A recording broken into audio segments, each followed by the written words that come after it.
Hey, it's Jay here. I'm in my shop. I made this big MFT assembly table, fully set up with a Trexall rail,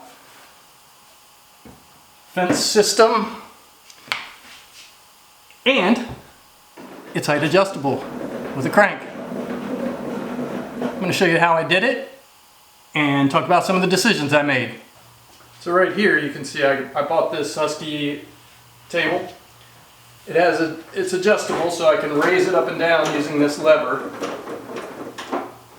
I did pick up a socket.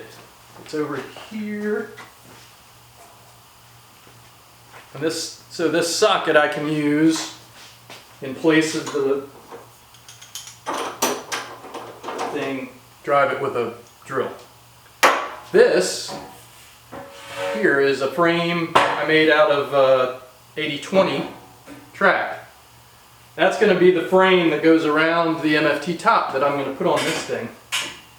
Over there you can see my MFT. It's covered with junk and got a chair under it and I don't know, blanket on it.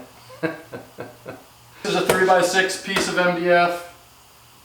These are the supports that I'm going to put underneath of it. I'm going to raise it about 3+ inches.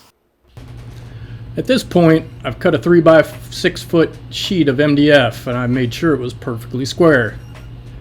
Now I'm cutting up a bunch of 8/4 poplar to make a frame for the MDF to sit on to keep it nice and flat and even the whole time it's in use. I spent a good deal of time prepping the poplar to be perfectly flat, perfectly square, and making sure all my cuts are good.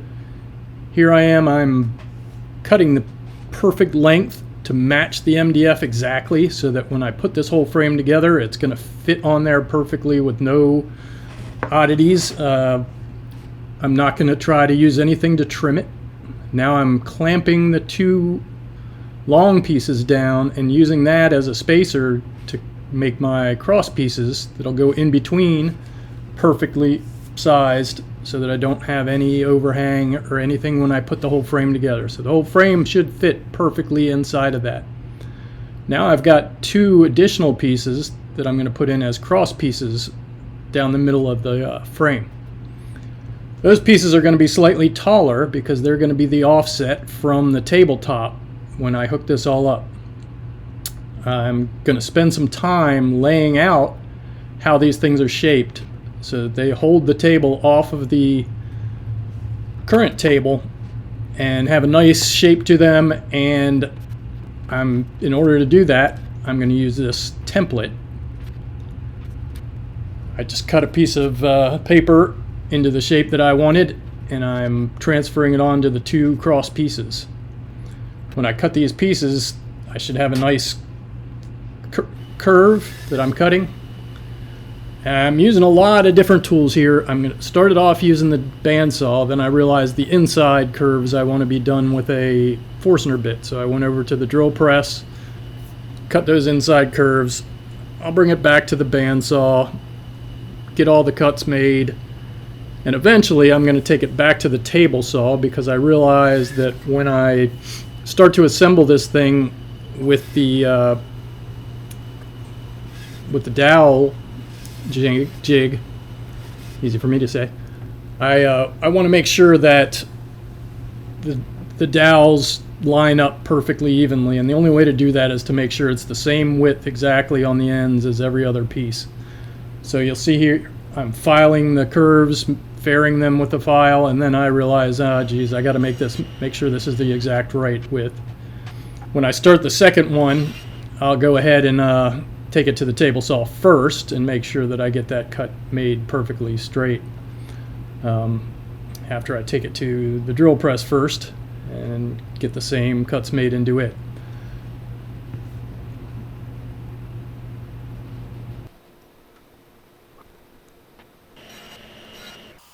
Last night I finished up cutting the frame out, roughing these cross pieces here.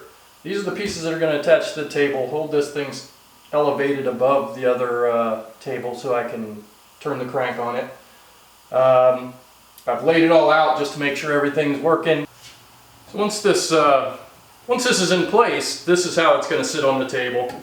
The frame's going to be here. And when I look at that, that looks like it gives me plenty of room to either put a driver there, or hopefully I can reach underneath, turn that crank. About where it'll be. I can reach under there. Yeah, that's plenty of space. No problem. To prototype the height of the rails on the side of my new MFT, I'm going to use the old MFT, and I'm just going to set a setting there, and I'll go transfer it. Doing this upside down, so it's a bit of a hassle, but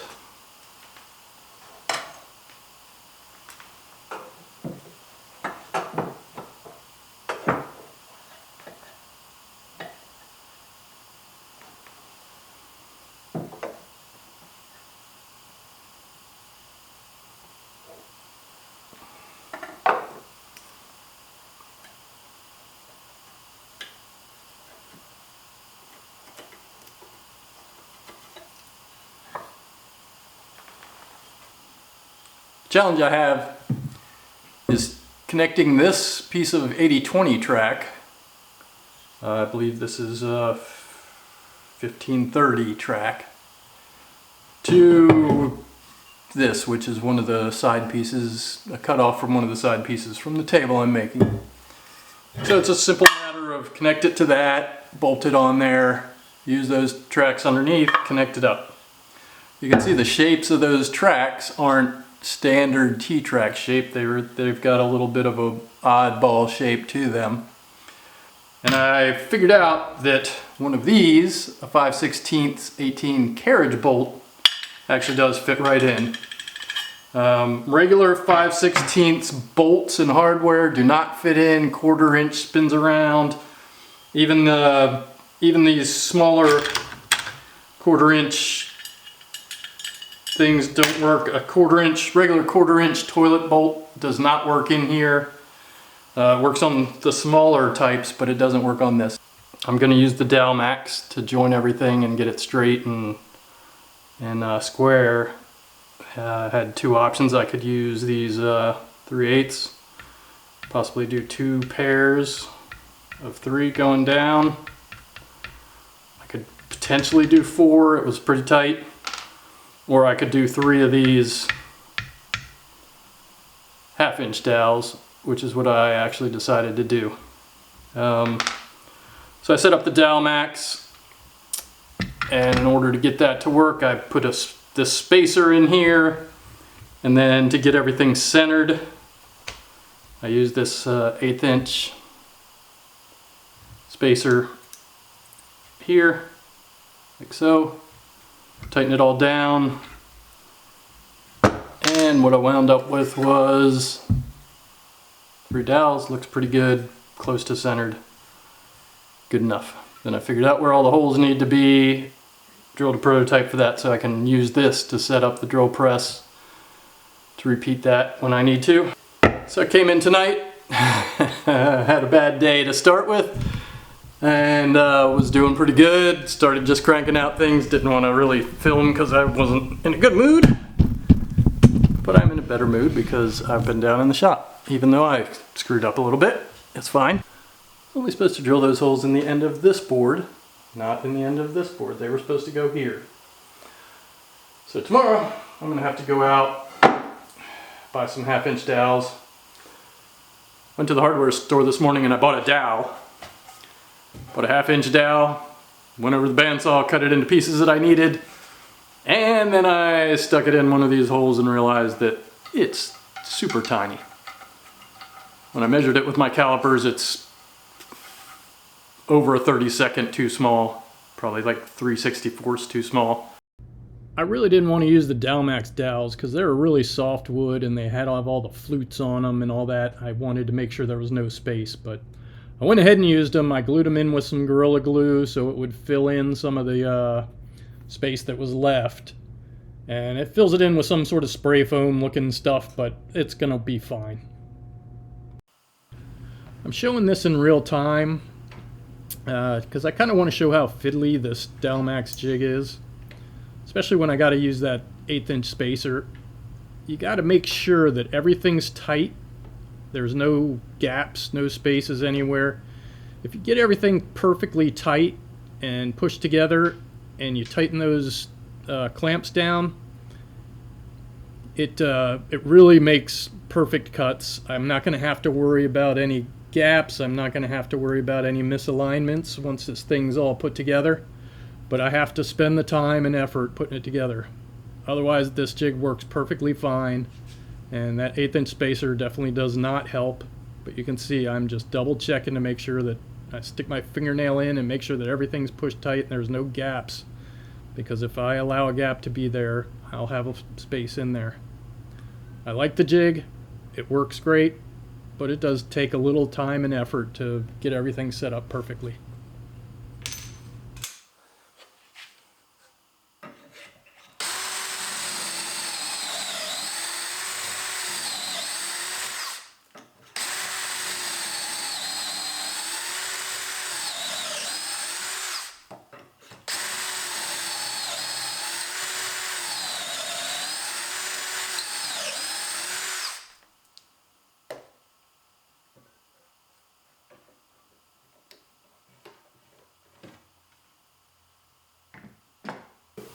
Got all the dowels done, got the thing test fit, and now I've just marked out for where I'm going to drill holes. I'm going to drill holes down this way for mounting the top, which this is the bottom of the top right now.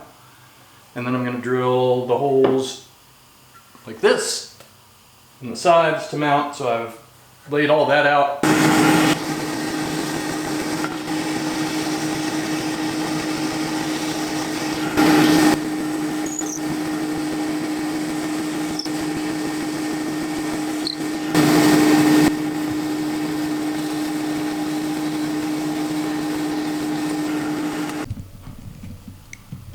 Frame glue up is done, looks pretty good. So I've laid out where these things will go on this blue tape. I'm just drilling the holes through to where I'm going to mount it.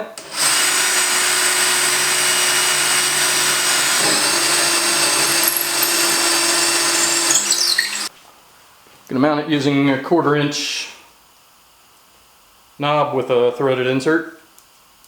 I'll put the threaded insert in the in there, mount it up through. So what I'm going to do now is I'm going to line the whole thing back up, make center marks, and then I can drill the bigger holes in the bottom of the frame.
At this point, I'm putting a chamfer on the edge all the way around the top, because once I attach it, the rails are going to be in the way. I'm going to attach the rails to make sure that the top goes on squared, and that'll block me from being able to get a round over bit in there. So I'm really quickly going to run the router over it, make my chamfer all the way around the edge of the top, and then I'm going to go ahead and attach the top.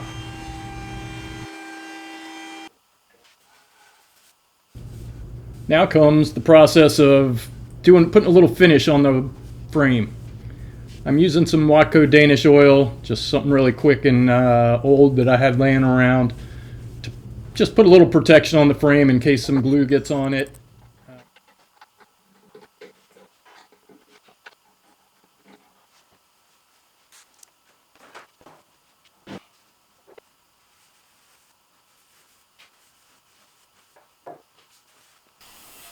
Cutting this 80/20 is pretty easy. I have a inexpensive blade, but it's made for cutting plastic and aluminum in the miter saw.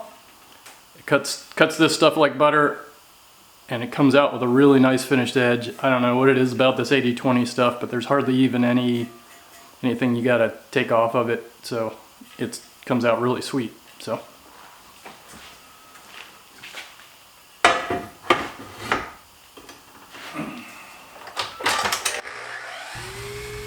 You'll note I don't use any dust collection for this because I don't want flaming hot pieces of aluminum going in and lighting my dust collector on fire.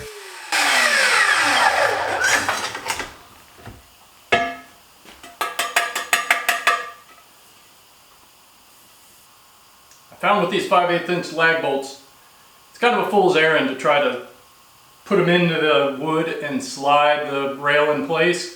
It's much easier to slide the bolts in place. The tolerances of the squares on these 5/8" lags are so tight in this that it just gets jammed constantly. You can see I drilled 3 sets of holes for this 3-footer, and I think I'm just going to use the other 2. Get them aligned.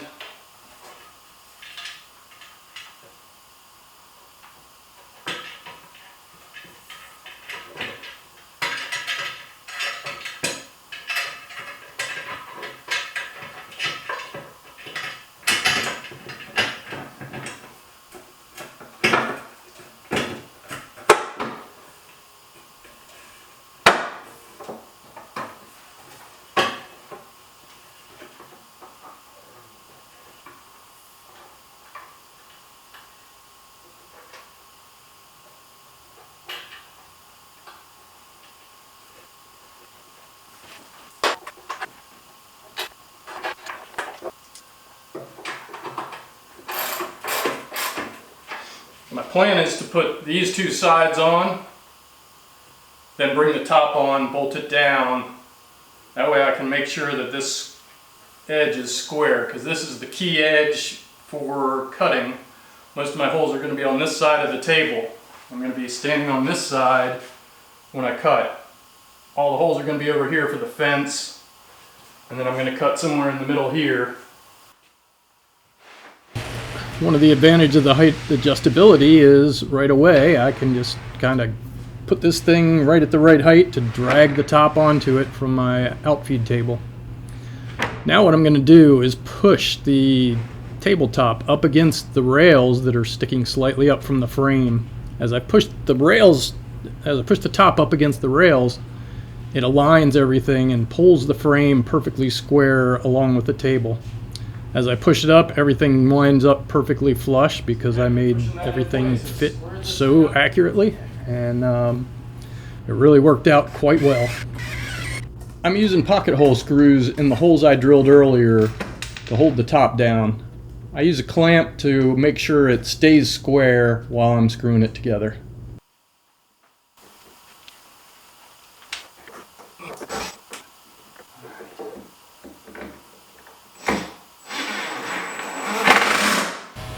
At some point during this process, I realized I should turn the table over and do this upside down. It would be a lot easier than laying under this thing.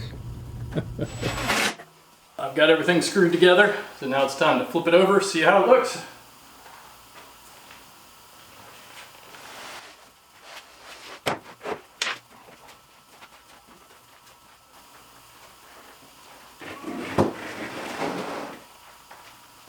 So I laid out my whole pattern using the parf guide system. Did it off camera because you really have to be pretty mindful while you're doing that. It takes a lot of thought. You got to keep thinking and make sure that everything's in place.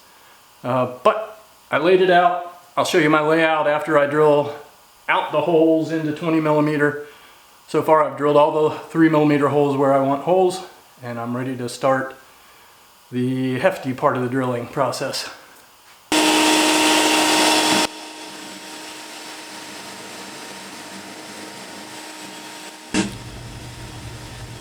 I decided not to really show all the drilling. I have an hour's worth of footage or so, but I'm just going to show you the last hole being drilled. The parf guide makes it really nice and easy to do.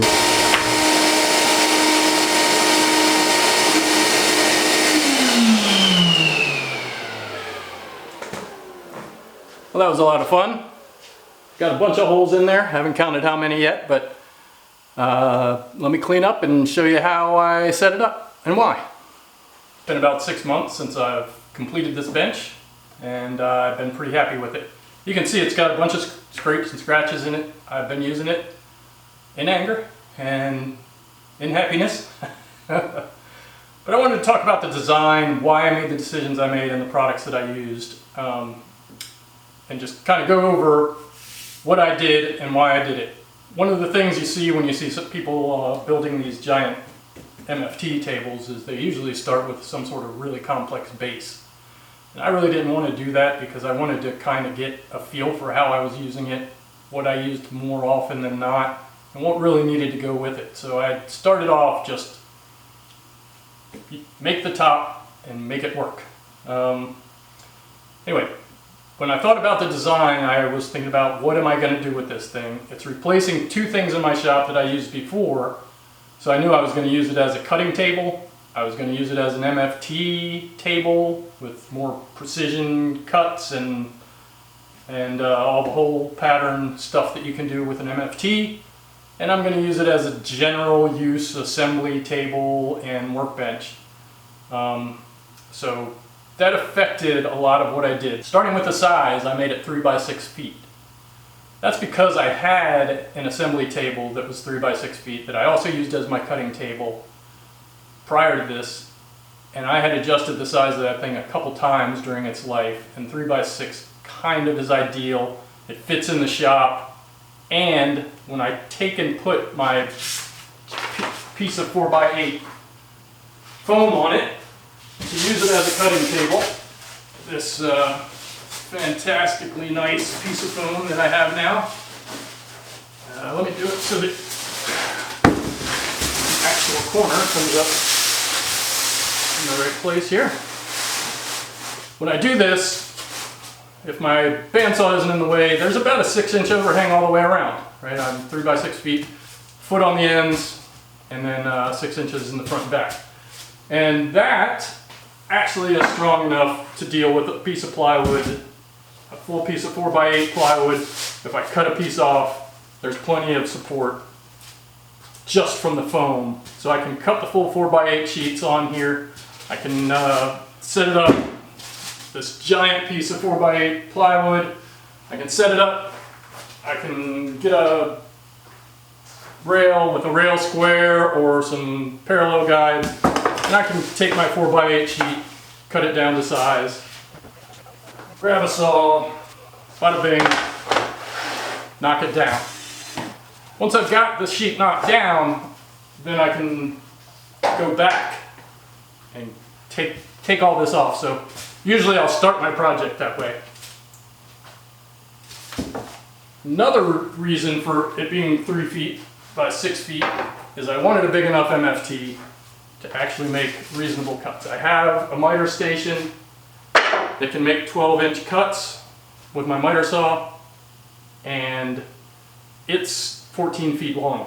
So I really don't need something to just cut down pieces that are less than a foot. I need something to cut down big cabinet parts, and that's what this is for. I don't use my MFT for smaller stuff. Next subject I'd like to talk about is height adjustability. When I make those cuts across this table, it's a pretty good lean if I'm doing a full 4-foot cut. So it's nice to be able to take this table and put it down as low as possible so I have the most room I can get to go over top of that. I am 6'3", so it doesn't have to go super low, but going down low is great. It's also good when I'm assembling cabinets. And then being able to bring it up high, I can bring it up about yay high. That's nice when I'm routing something real close up, things like that. Normal operation, I'm about here where I'm comfortable leaning on it and kind of hanging out. How I found this Husky adjustable bench that I used was kind of just by accident. I happened to be in Home Depot on a Black Friday sale day, and this thing was discounted ridiculously. And I thought, it's pretty cool. I'll buy it. If I don't like it, I can just kind of get rid of it. And I brought it in here and I loved it. My other assembly table was falling apart at the time. That's why the sheet's broken back there. And I was able to kind of put this thing into use right away without this top even on it. It is 2 feet by 5 feet, which was a little too small for a lot of things I did, but I really found that I enjoyed the height adjustability. I was able to push it up against my outfeed table. I was able to push it up against my regular workbench. I was able to push it up against my my miter station tables, things like that, to really kind of expand the capabilities of everything in here. And when I had heavy assemblies that I needed to pull off of things, I could grab it and roll it to another area. The Husky bench itself, really surprisingly good quality. You can see it wobbles a little bit. A lot of that is the casters, but it's surprisingly stable. The wheels that I've used on it so far are all terrible. The ones that come with it are horrific. I bought some Amazon cheapos, and they are better, but they've flat spotted from me dragging it a little bit while the wheels were locked, and they just flat spotted right out. So I need to find some better caster wheels for it. Now I kind of want to talk about the design of this being a frame just bolted onto the existing table.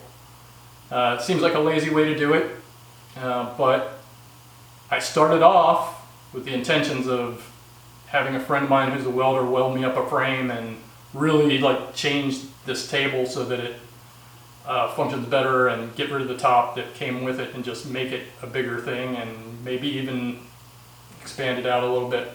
They do make a 6-foot version of the table that I possibly could have started with. But the more I thought about it, I had a Ron Polk table for a while, and it has this section underneath where you can stash stuff. So the table that's under here actually acts as a little place where I can put things like clamps. I can put I have other stuff underneath there that I use regularly, and it's kind of nice. Like the Ron Polk table, where the holes are, the dust falls through, gets everything under there dirty. That's a bit of a hassle, but while you're working and you need clamps and you need different things to shift out, it's really nice to have that capability. Okay, the next subject I'd like to talk about is the hole pattern that I put in this bench. The MFT is very famous for having this 90mm hole pattern grid that's all perfectly 90mm on center in every direction. So you get a perfect square when you put multiple bench dogs in. You get a perfectly square fit there. So if I did something like that, brought this board in, boom, everything's going to be perfectly square. Board's a little too small for that, but everything's perfectly square. I used the Parf guide jig to do that. Put this one in upside down, and it works great. So I got nothing but good things to say about the Parf guide. The other thing that happens when you do this is if you use the 90mm spacing holes, so this row here is a 90mm spacing, this row is a 90mm, that you put your bench dogs in. This thing is up there, and you bring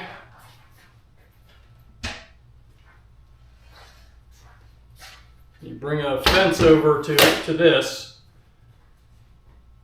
You're going to get a kerf mark right there if you use the saw. So in the simplest form, you can sort of cut a board just by doing that. Give yourself a little fence made of these two dogs, and you can push that out, push this up against those two bench dogs, and you'll get a perfectly square cut. You can also hook these up to it. But let me show you, I made these holes that are 45 millimeters off, or yeah, 45 millimeter holes in between. The Park jig allows you to do that. It's got 45 millimeter offset spacing when you use it. And if you look down closely at these rows of holes on the top and bottom, I actually offset, when I cut my 3 millimeter holes, I offset at 45 and I cut a whole nother set so that I have the ability to put one of the Park sticks across the whole thing and make holes at any 45 millimeter spacing, but I only made them at the 90s out here. I did make more holes than I'd like here. One of the things about an MFT is that hole pattern is great for doing MFT stuff. You can clamp using all these holes. There's a bunch of different clamp types. If I want to clamp this in place, for example, I can sort of put this in here, do that, put this one here, set it up, push that, pull that knob, and the thing is, pull the knob this way and the thing's clamped in place really well. You can also use these type of clamps, stick them down in there, and you clamp something down to the table like so. That's standard MFT functionality. But when you're not using it as an MFT and you're doing some sort of assembly, or you are, I don't know, disassembling a toaster oven, which for some reason I've done on my MFT and lost a screw, you lose screws. They go right through there.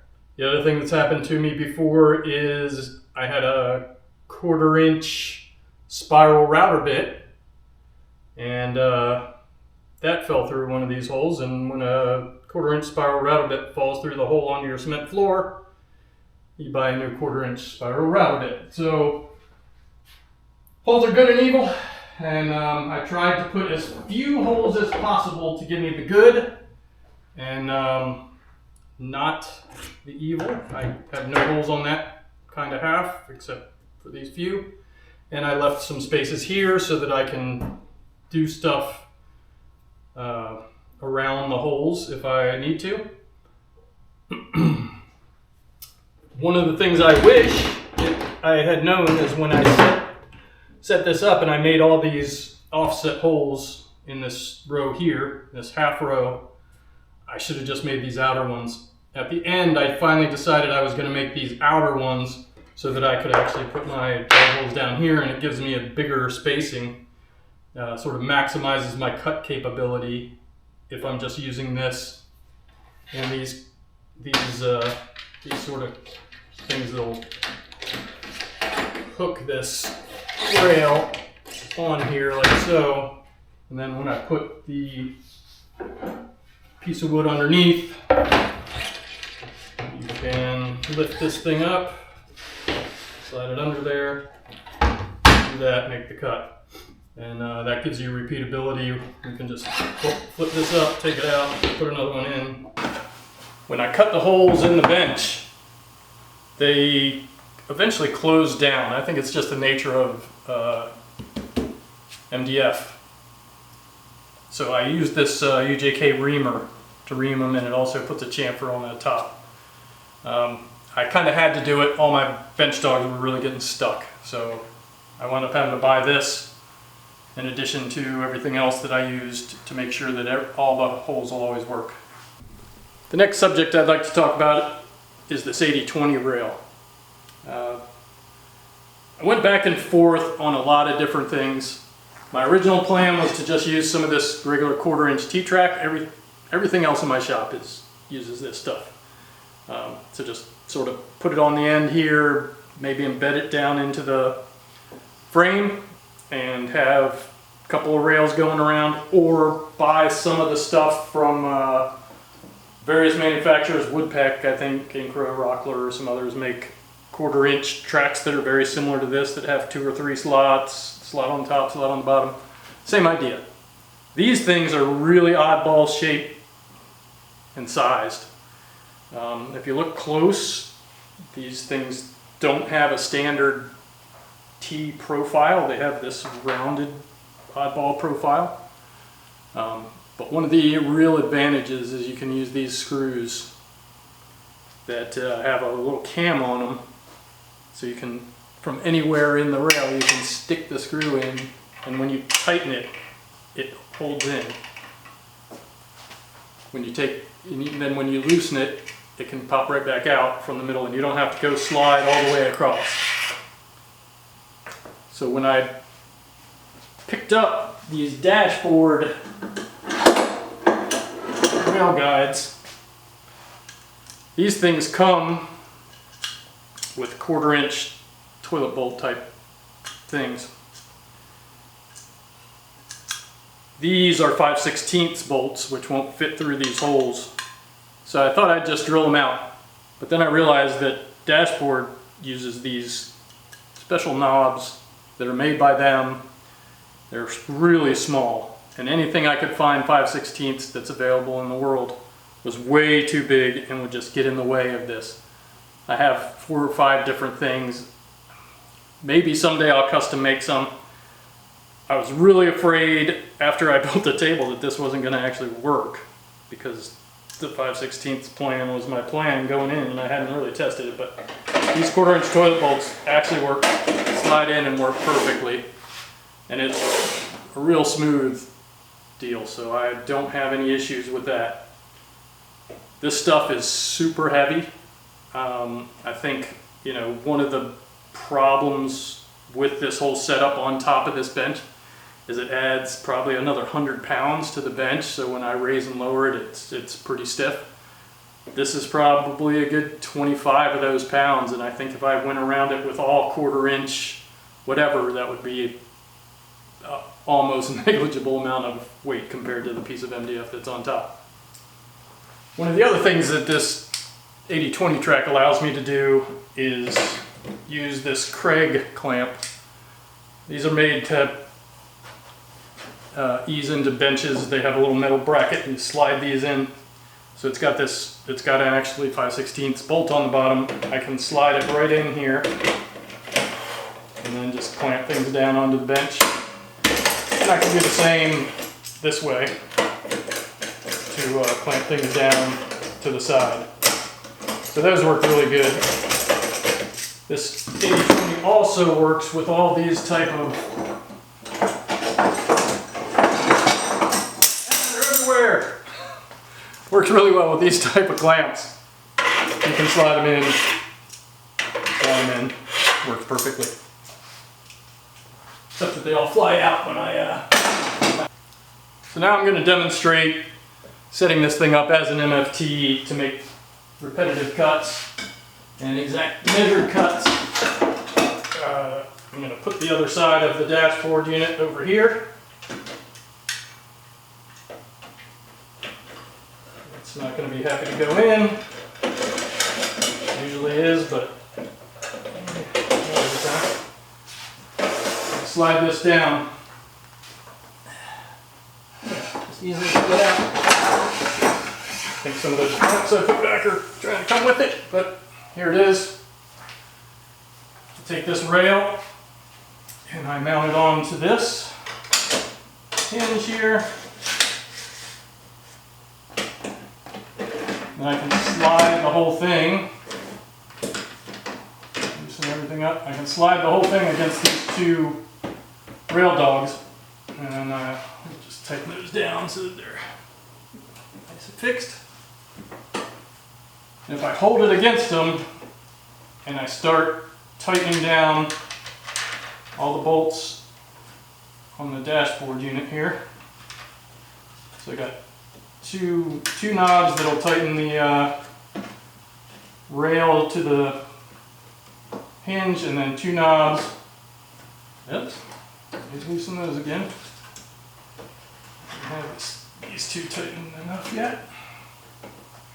Two knobs that'll tighten these. As long as I hold it up against here, that is going to be nice and straight. And then I have a height adjustment knob over there still. Bring this one over, take this little nub, fit it in there. Once that's in, do the same thing, push it up against, and tighten these two knobs. And now this is at a perfect 90-degree angle to the holes. So right now I could just take this piece, put it up against these two dogs that I have in there. Do that, I need to raise up. Let me go ahead and do that. Raise these ends up to make it work right.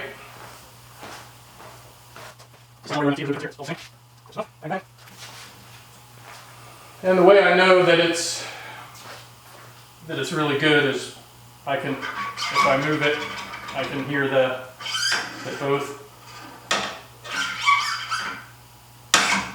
things are up against when I move it. Okay, so I can make a quick cut that way,